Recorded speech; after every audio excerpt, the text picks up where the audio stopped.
everybody. Good evening, ladies and gentlemen.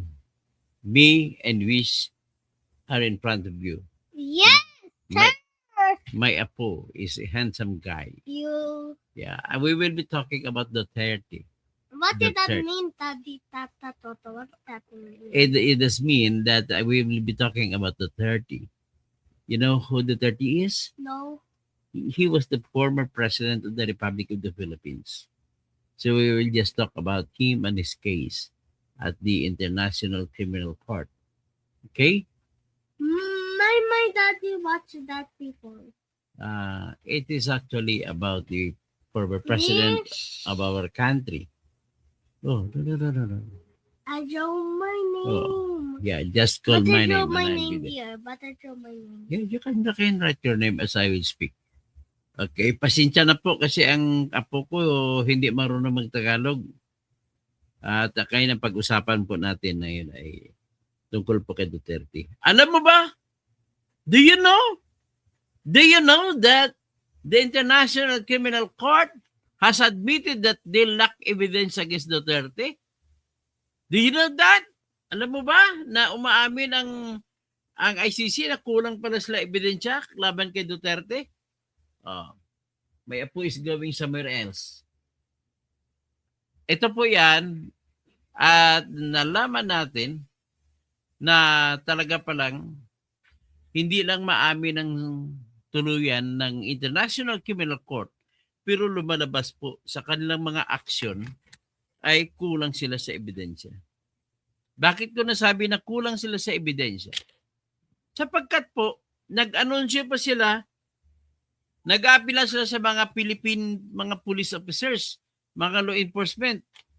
At sa kanilang website, na nag-apila sila kung maaari mga pulis na ginamit nun sa war on drugs ay magpapalista, magiging testigo laban kay Duterte. Yan po sinabi.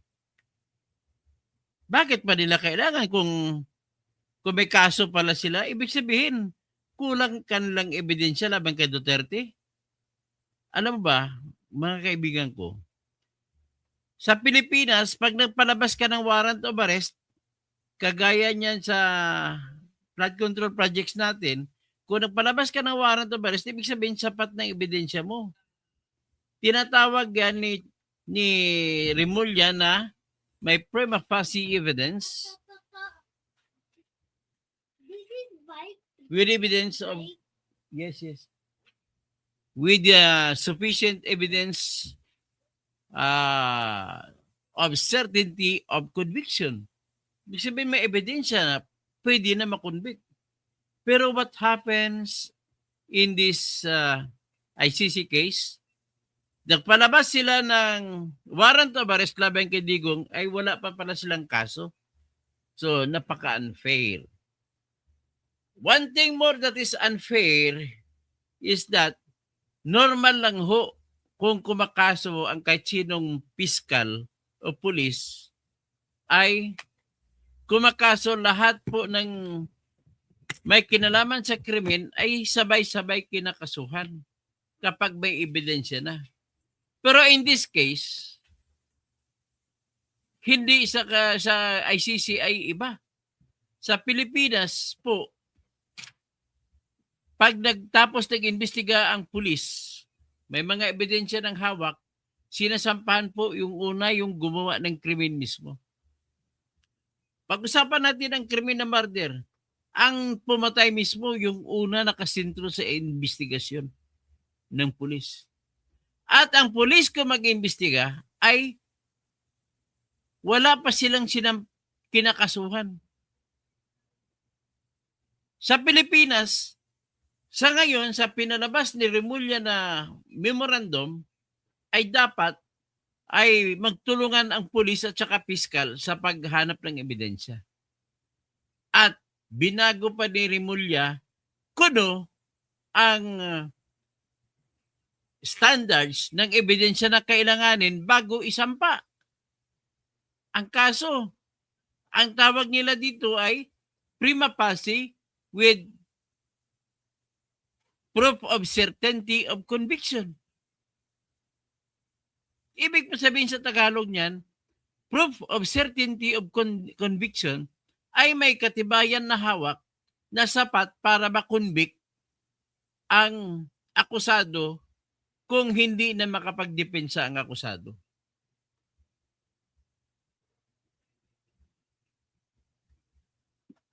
Kaya tama si Fredis Cana.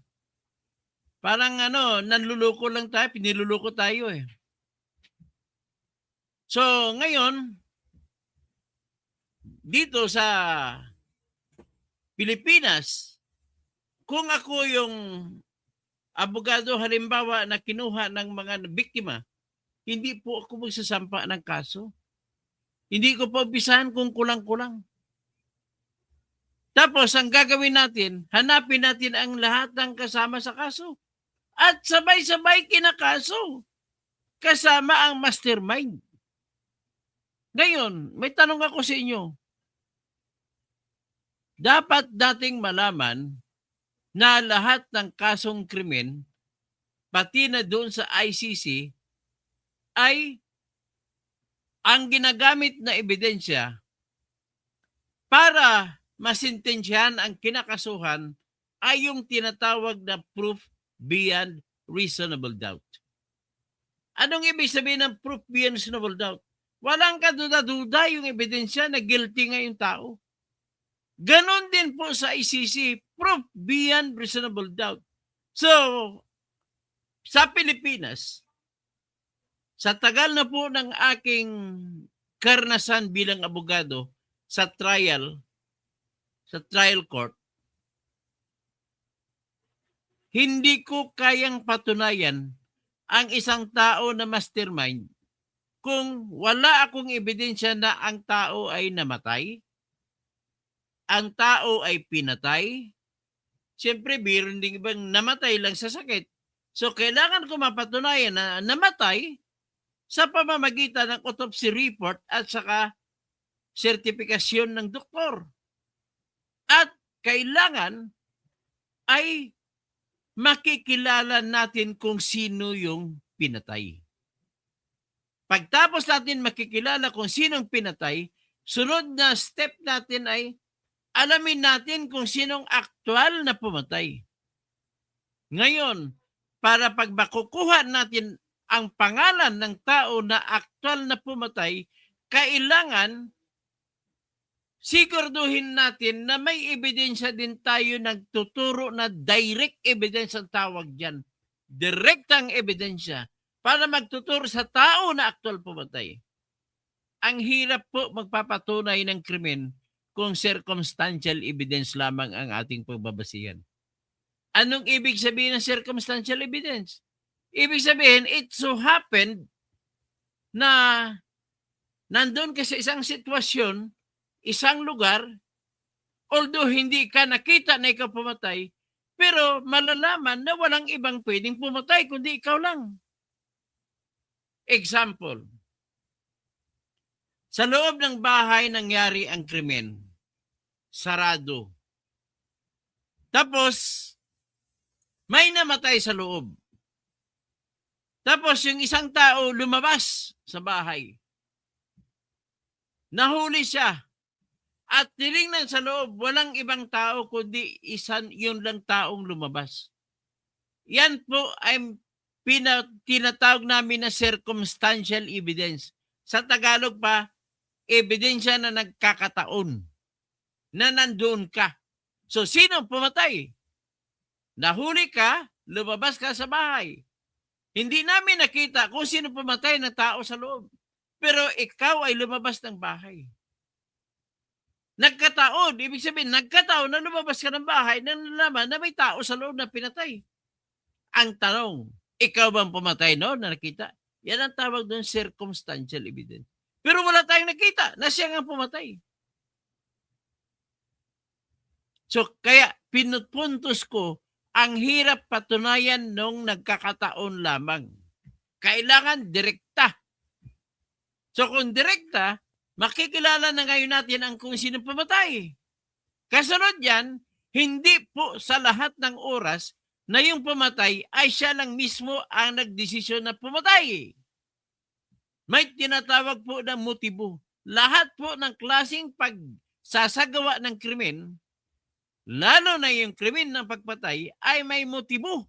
Ano yung motibo? Yung nagtulak sa isang tao para magpatay ng isang tao. Ano yung motive? Ang motibo po ay hindi isang ordinaryong gusto lamang. Yan po ay tinatawag na napamakapangyarihan na kagustuhan na gumawa ng isang bagay. Yan pong makapangyarihan na gusto niyang patayin ng isang tao. So, ibig sabihin, lahat po ng police investigators, kapag pagdating sa krimen, ay naalam ang pinakamagaling na police investigator na para magagamit niya, makukuha yung ebidensya na magagamit ng abogado para sa pagpresenta ng ebidensya, kailangan alamin niya perfect siya sa kung ano ang motibo sa papatay. Kung malaman niya na kung ano motibo, alamin niya na ngayon ang lahat ng taong tinitingnan niya, tinatawag niya POIs, Persons of Interest. Ano kaya, sino kaya dito may motibo? Yan. Hinahanap ang motibo kung wala kang nakitang ebidensya na makapagturo kung sino ang nakapatay. So kung makilala mo na ngayon ang taong may motibo, maaring kung may ibang pumatay, maaring yan ang mastermind. Sa pamamagitan ng pagbigay ng pera o ano man ang promisa o kung ano man ang pinag-usapan nila, may isang tao na hindi nagpartisipar sa pagpapatay pero siya yung utak. Yan ang pinag-usapan ko, ehemplo, halimbawa. So ngayon, kung halimbawa, wala tayong ebidensya na alam na natin kung sinong pumatay, ngayon may tinutukoy tayo na mastermind. Ano ngayon ang gagamitin nating ebidensya para ma-connect natin yung taong tinutukoy natin na mastermind para mapabilanggo natin? Anong ebidensya? Pinaka-the best, siyempre, ang ebidensya na direkta na malalaman na magpapakita na yung taong pumatay ay sugo ng taong nagpapapatay. Pero ang problema po rito, hindi po natin pwedeng gamitin ang taong pumatay na magiging testigo para ituro yung taong nagpapatay. Bakit? Hindi po yan ebidensya. Halimbawa, nahuli ang pumatay. Ang pumatay ay nagsabi, inutusan lamang po ako halimbawa, inutusan po ako ni Duterte na patayin yan. Ladies and gentlemen, yung pagsasalita nung taong pumatay na nagsasabi na inutusan siya, sa tingin mo ba ay sapat na para i-convict mo yung nagsugo? Ang sagot yan, hindi pwede po, hindi pwede. Bakit? May tinatawag tayo sa doktrina ng ebidensya na res inter alios acta. Nang ibig sabihin, yung salita ng isang tao ay hindi mo pwedeng gamitin laban sa isa pang tao. Bakit? Siyempre, salita, hindi mo na mapanghawakan ng salita niya. Kahit sabihin niya, siya nag-utos sa akin, hindi pwede. Kailangan, anong kailangan? Kailangan makahanap tayo ng iba pang ebidensya na magpapakita na yung taong tinuturo mo at saka yung taong pumatay ay may kutsabahan silang dalawa. Pero gagamitin mo ang ibang ebidensya. Ibig sabihin, hindi mo pwedeng gamitin ang salita ng taong pumatay para maitawid mo at maikonvict mo ang taong tinuturo niya na siyang nag-utos. Nangyari po yan ilang beses na, pero pinaka-popular sa aking isip na maalala ko na nangyari yan ay si Jose Villarosa na congressman at naging gobernador ng Mindoro Occidental. Nahuli ang pumatay sa mga anak ni Ricardo Quintos. At doon yan, nahuli dyan sa Mamburao, Occidental Mindoro. Tinuro ng hinuli na si Jose Villarosa ang nag-utos sa kanila para patayin ang dalawang anak ni Ricardo Quintos. Anong nangyari? Absuelto si Jose Villarosa kasi iyon lamang ang ebidensya nila. Wala nang iba. At ang katwiran ng korte, res inter alios acta. Hindi mo pwede na maitali ang ibang tao dahil lamang sa salita ng isa pang tao. Kailangan may hiwalay ka ng ebidensya para magsasabi na mayroong kutsabahan ng dalawa. So, ibig sabihin, maipakita mo muna sa ebidensya ang kutsabahan sa loob ng conspiracy bago ka kapapayagan na gagamitin mo ebidensya yung salita ng isa sa mga sindikato laban sa lahat ng kasapi ng sindikato. Para malaman mo yung kung paano the act of one is the act of all. Nililiktur ko po yan sapagkat ito ngayon ang sitwasyon ni Duterte. Paano nangyari na sinampahan mo kaso ang mastermind? Hindi ko alam. Si Gloria matalino to. Yung kaibigan ko eh. Gloria, paano mo makonvict ang mastermind kung wala yung mga taong pumatay? Kaya dito mo makita kung gaano kabubo o talagang may motibo lang talaga na para hindi na makatawid at hindi mananalo mga Duterte sa 2028. Kaya nagbigay kayo ng pera, pag-request ng warrant of arrest ang prosecutor ng ICC, binigyan ng bilyones ni trilyanes para magsampa. Bakit si Duterte lang sinampahan mo ng request na ipa-aresto? Bakit hindi yung kasama sa mga iba pang mga pagpapatay? Dapat sinama mo yung mga polis mismo na pumatay. Kasi hindi mo mapapatunay na si Duterte ang nag-utos kung wala kang ibang ebidensya. Pangalawa, ang problema natin, napatunayan na ba natin na ang pagpatay ay krimen? Para maging krimen ang pagpatay ng mga pulis, ito ang patunayan mo. Na ang pagpatay ay walang dahilan kundi pinatay niya lang. Kasi kung magdepensa yung pulis na huliin mo, sabi niya, nanlaban po kasi. O yun, kung totoo yan ang nanlaban, absuelto yung pulis na pumatay. So, ibig sabihin, patunayan niyo muna na guilty ang mga pumatay bago niyo mapatunayan na guilty si Duterte. Binabanggit ko ito sapagkat ito ang magpapaliwanag kung bakit nananawagan ngayon ang International Criminal Court Office of the Prosecutor sa mga Pilipino na mga pulis na lumantad kayo at tumulong kayo sa investigasyon. Hinahanap nila mga pulis na may direktang alam kung paano pinatay ang mga tokhang victims. Anong ibig sabihin yan? Ibig lang sabihin yan ay walang ebidensya ang ICC. Wala silang ebidensya nung naghingi sila ng warrant of arrest laban kay Digong Duterte. Ganun na ho kasimple. At dagdag ko na patunay na wala silang ebidensya ay ang katotohanan na si Duterte lamang ang hiningi nila na arestuhin. At ituturo nila na mastermind na nag-uutos bilang national policy or state policy or organizational policy na magpatay ng tao. Tandaan niyo po, patunayan ninyo na nagpapatay lang si Duterte na walang dahilan. Sasabihin, mga adik kasi yan, mga tulak, kailangan mapatunayan na ang lahat ng pinatay ay pinapatay ni Duterte na walang dahilan. Ano ang pruweba?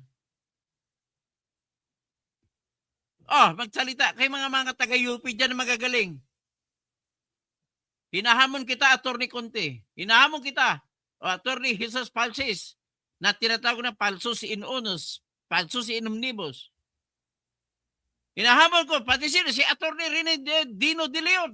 Kung magaling ka, sige nga. Patunayan niyo kung paano magiging guilty si Duterte.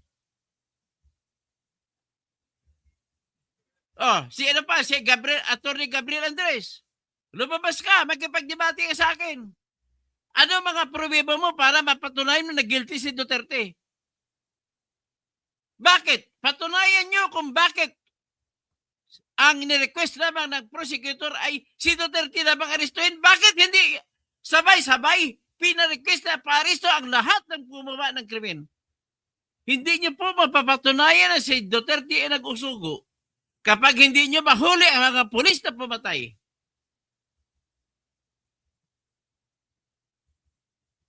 Di ba? Logic lang yan. Logic lang yan. Anong klaseng korte? Sinira nyo lang reputasyon ninyo, ICC. Kayo naman ng mga pre-trial chamber, mga judges, bakit kayo pumayag? Dahil binigyan kayo ng bilyon-bilyon Trillanes? Wala ko iba nakita na dahilan. Wala pong rason para mag-aresto kayo ng isang tao lamang na si Duterte lamang. Dapat sinama nyo pati yung killer.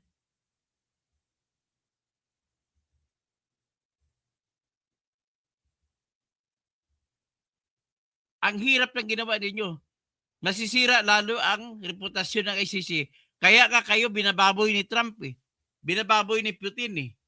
Binababoy ni Netanyahu. Ngayon, mag-anunsyo kayo, itong anunsyo nila para malaman nyo na nagsasabi ko na totoo.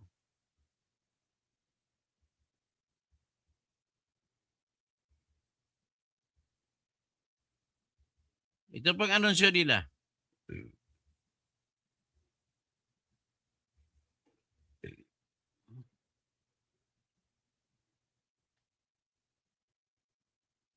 Ayan, nakita nyo ba? Witness appeal. Witness appeal. Ito po ay inanunsyo ng ICC. Tingnan nyo. Oh, ICC ano?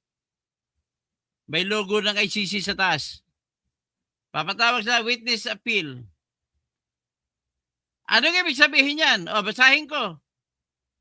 Sa English, the Office of the Prosecutor of the International Criminal Court is investigating allegations of crimes against humanity, including killings, torture, and sexual violence perpetrated as part of the so-called War on Drugs campaign between 1 November 2011 to 19 March 2019. For more, please see Republic of the Philippines. The office is appealing for direct witnesses to these incidents, including members of the Philippine National Police and other law enforcement agencies who were involved in these incidents to come forward and speak with members of the Office of the Prosecutor. Those who wish to do so can visit the following link to confidentially provide initial information. It's https://appeals.icc/cpi.int. Nakasulat din sa Tagalog. Yan, panawagan ng ICC para sa mga saksi.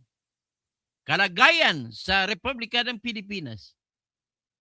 Ayan, imbestigahan ng tanggapan ng taga-usig ng pandaigdigang hukumang pangkrimen ang mga aligasyon ng mga krimen laban sa sangkatauhan, kabilang ang pagpatay, torture, at karahasang sexual na sinasagawa bilang bahagi ng tinatawag na kampanyang digmaan laban sa droga sa pagitan ng 1 Nobyembre 2011 at 19 Marso 2019. Nanawagan kami sa mga direktang saksi sa mga pangyayaring ito, kabilang ang mga miyembro ng PNP at iba pang mga alagad ng batas na sangkot sa mga pangyayaring ito na lumapit at pagkipag-ugnayan sa amin. Kung nais ninyong gawin ito, maaaring bisitahin ang sumusunod na link upang kumpidensyal na makibahagi sa amin ang inyong paunang impormasyon. Ayan, tingnan natin na Cebuano. Cebuano, patawag og mga saksi, sitwasyon sa Republika sa Pilipinas. Ang opisina sa prosecutor sa International Criminal Court nag-imbestiga sa mga aligasyon sa mga krimen batok sa katauhan, mga nahimo nga nahimo sa Pilipinas, lakip ang mga pagpatay, pagtorture og sexual nga kapintasan, isip kabahin sa gitawag nga kampanya sa gubat batok sa droga tali sa Nobyembre 2011 o Marso 2019. Nanawagan ang opisina sa mga direktang saksi sa mga panghitabo, lakip na mga membro sa Philippine National Police o guban pang mga ahensya nga nagpatuman balaod nga nalambigit sa ani nga mga panghitabo, mga muduol o bukasulti sa mga membro sa opisina pagsumiti og impormasyon nga luwas. Nakita niyo na? So nakita ninyo? Ebidensya na wala talaga silang ebidensya. Ha? Yan. Ano kayo nang ibig sabihin yan? Nakakalungkot. Nakakalungkot na ganun ang sistema ninyo. Umaamin kayo na wala pala kayong mga ebidensya tapos nagpa-aristo kayo. At kung nagpa-aristo kayo, isang tao lang, mastermind lang. Bakit wala kayong pinaristo ng mga bababang tao na pumatay? Ibig sabihin, wala kayong ebidensya. Ano ba ngayon mangyayari sa inyo pagdating sa confirmation charges? Nakakahiya kayo. Ito lang yun ang isyu nila. Hindi pa natin pinag-usapan kung may authority ang ICC laban kay Duterte. Wala. Sige, andyan na lang ating may ganun ng kaiksi ang ating diskurso ngayon. Naniniwala na tuloy ko, pinabigyan lang ni BBM ng pera yung ICC ng mga prosecutor tsaka judge para lang mahuli si Duterte. Ang target nila, wala nang bubuto kay Duterte kay Sara kung mahuli si Duterte. Ang nangyari, bumaliktad. Pati ako na baliktad. Kasi ginamit nyo nang huli kayo ng tao na walang rason. Kidnapping ang ginawa nyo. Kaya kakampi ko talaga si Duterte dito kasi batas ang pinaglalaban ko. Batas natin na bawal ang pagkidnap pero binabalik ninyo, bend the law. Fred Liscano, very educational ang vlog niyo po, attorney. Salamat po. Robert Alonso, walang manonood dito. Kawawa naman. Ay marami pong nanood sa Facebook. 15 na po. Rodi Rabi, Dr. Kasing, you are always in our prayers. Salamat po. Argo, hindi pwede host. Puro circumstantial evidence lang host. Hindi ka pwede, kaya kailangan direkta. Argo, lagot sila, nahihirapan sila. God bless, sabi ni Pastor Rodi Rabi. Enjoy ako na like. Kiko ko TV, si Coco at po, wala na kasanib. Wala na kasing ibig sabihin po. Lunod na kasi ang ICC. Kaya for sure binayaran ni Adik through mga rebuilding nagkaso kay Tatay Digong.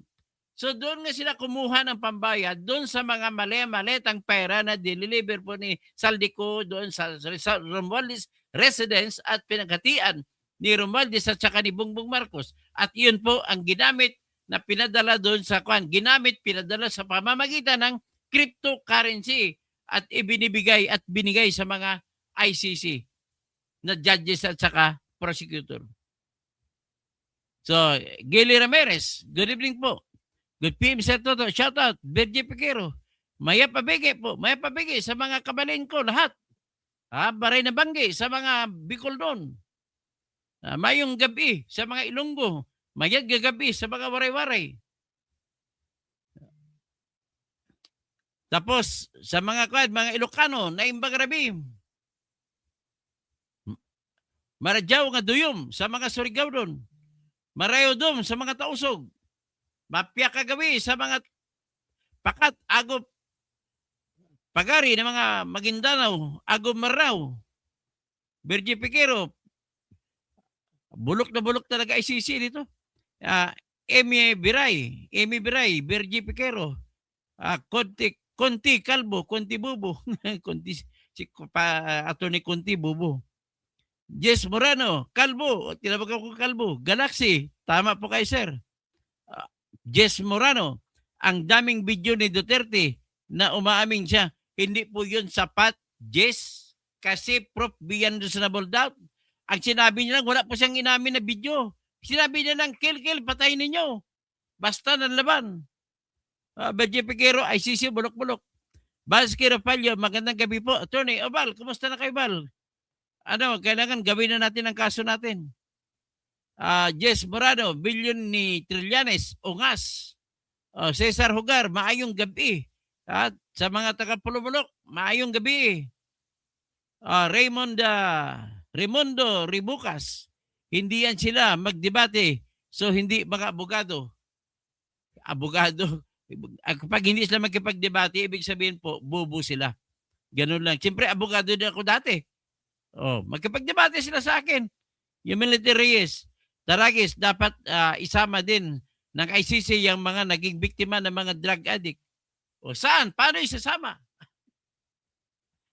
Paano isasama? Sinong gagasto? Kahit dapat nga sa Pilipinas na lang kaso para wala ng gasto. K3 Aro, sana puntahan ng mga Pinoy ang link na binigay ng ICC at maglahad kung anong pinatay. Dapat ay testigo kayo, nakita nyo mismo. Hindi pwede yung biktima lang kayo dahil ang inyong kaanak namatay. Hindi po yan hinanap. Ang hinanap dito yung testigo mismo na direktang nakakita. Edwina Grampa, good PM Katoto. Tanong ko lang po, pag na-absuelto si Perade, pwede pa ba kasuhan ang mga taong nagkaso yung yes, pwedeng balikan. Politika po, dadahilan kaya pinakidnap si Perade. Wala talagang justice system para pera-pera na lamang. Adzar Alban, you did a good job, Toto Kausing. Salamat po. Adila Udango, conspiracy po yan ng BBM administration at ICC, binayaran ng ICC. Jerry Palatulan, shout out, sir, watching from Toril, Davao City. Maayong gabi sa mga taga Davao, taga Toril, o diya sa Mintal. So, Carmen YouTube channel. Good evening po, Attorney Engineer, watching from Baguio City. Maraming salamat sa libreng online class. Salamat po. O yan natuto na kayo sa akin kung anong yung mga ebidensya gamitin. Pagdating sa mga conspiracy. Yan, Catalonia. Maayong gabi, parente. John Suarez, instead na patunayan ni BBM si Duterte, pinakidnap na lang ng adik na ito. Ben Marhuerte, nakinig ka na, Ben Reclamador. Joel, mayad, ng gabi po.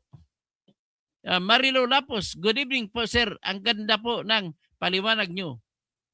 Ben Marhuerte, guilty yan eh. Bubo ka pala. Hindi mo naintindihan. Susana Gambua, good evening po, Attorney Toto Kasim. Kinidnap ni Bangag si Tatay Digong kasi nagorgor si Tantoko na overdose na ni Lisa Tanas para pantakip sa isyo ni Pulburon. Joel, watching from Singapore po, Duterte pa rin. Sa Pilipinas, Duterte pa rin. Di ba yung kanta ni Tatay Digong? Rinaldo Guevara, Halonggid.